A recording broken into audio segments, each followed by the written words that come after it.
আজকে তৈরি করব একদম স্পঞ্জি ভ্যানিলা কেক। বাচ্চাদের টিফিন বা ব্রেকফাস্টের জন্য আমরা ভ্যানিলা কেক বাজার থেকে কিনে থাকি, আর যদি এটা বাড়িতেই খুব সহজে বানানো যায় তাহলে আর কেনার কোনো প্রয়োজন নেই। একটা বাটিতে নিয়ে নিচ্ছি ডিম। এখানে আমি 3টে ডিম ফাটিয়ে নিচ্ছি। ইলেকট্রিক বিটারের সাহায্যে আমি ভালো করে ডিমটাকে ফেটিয়ে নেব। আপনাদের কাছে যদি ইলেকট্রিক বিটার না থাকে সেক্ষেত্রে হ্যান্ড বিটার বা মিক্সার গ্রাইন্ডারেও বিট করে নিতে পারেন। এবার চিনির গুঁড়ো নিয়ে নিয়েছি 2/3 কাপ। অল্প অল্প করে দেব, আবার বিট করতে থাকবো। আর বিট করতে হবে একদম লো মোশনে, বাড়ানো যাবে না।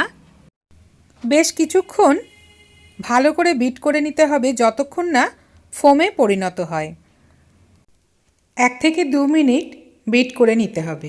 তারপরে দিয়ে দিচ্ছি 1/4 কাপ মেল্টেড বাটার আর 2 টেবিল স্পুন রিফাইন্ড অয়েল।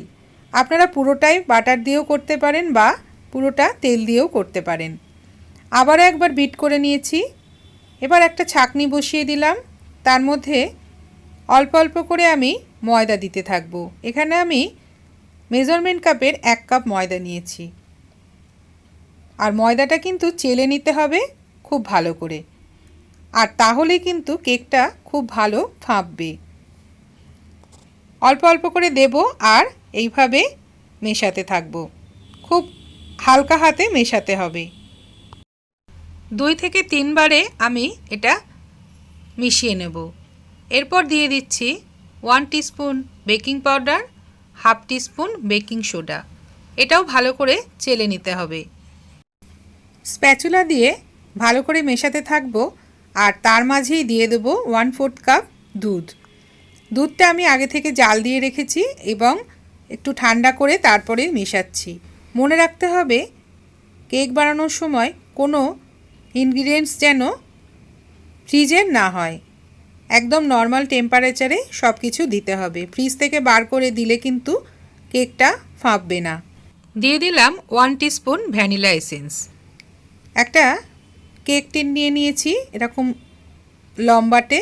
আপনাদের কাছে যেরকম মাপের আছে আপনারা সেটাই ব্যবহার করবেন। ভেতরে একটা বাটার পেপার দিয়ে দিলাম। আবারও একটু তেল ব্রাশ করে দিয়ে তারপরে আমি ব্যাটারটা ঢেলে দেবো। ব্যাটারটা ঢেলে দেওয়ার পর ভালো করে এটা ট্যাপ করে নিতে হবে যাতে ভেতরে যে এয়ার বাবলসগুলো আছে সেটা বেরিয়ে যাবে। আগে থেকেই 10 মিনিটের জন্য ওটিজিটা প্রিহিট করে রেখেছিলাম। এবার ওটিজির মধ্যে বসিয়ে দেব।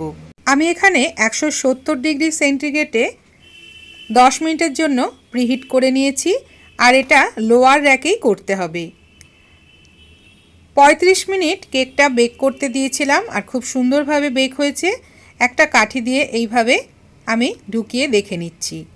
আপনাদের কাছে যদি ওটিজি না থাকে তাহলে গ্যাসে কড়াইয়ের মধ্যে আপনারা নিচে একটা প্লেট বসিয়ে তার উপরে 10 মিনিটের জন্য প্রিহিট করে আর 30 থেকে 35 মিনিটের জন্য কেকটা বেক করে নিতে পারেন। গ্যাসে কিভাবে ননস্টিক প্যানে বা কড়াইতে কেক তৈরি করবেন রেসিপি আমার চ্যানেলে আছে, আমি লিঙ্কটা দিয়ে দেবো, আপনারা চাইলে দেখে নিতে পারেন। কেকটা কতটা স্পঞ্জি হয়েছে আপনারা দেখেই বুঝতে পারছেন। এইভাবে কেক বানিয়ে আপনারা ক্রিম দিয়েও গার্নিশ করতে পারেন। তাহলে দেরি না করে চটপট বানিয়ে ফেলুন। আর আজকের মতন আসি বন্ধুরা, আবার দেখা হবে নতুন কোনো রেসিপিতে।